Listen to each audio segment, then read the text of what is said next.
কেমন আছেন সবাই? আমি যে বিছালির পালা দিচ্ছি পলিথিনের উপরে, সাইডে যে কাটে দিছি,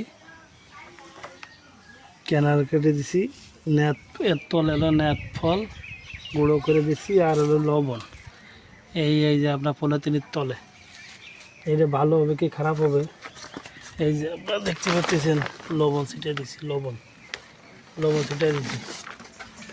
এই যে করে দেখা, এই যে ক্যানাল কেটে দিছি, এই যে আমার ঘরের ছাঁচের এই যে পানি পড়ে এখানে কেটে দিয়ে উঁচু করেছে, দিয়ে পলিথিন দিচ্ছি।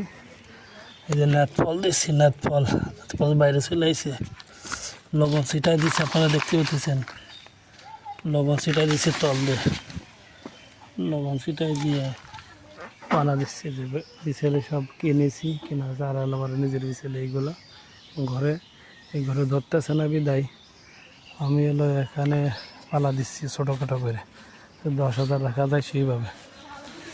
দোয়া করবেন যাতে আমার বিছেলে সুরক্ষা থাকে। আসসালামু আলাইকুম রহমতুল্লাহ।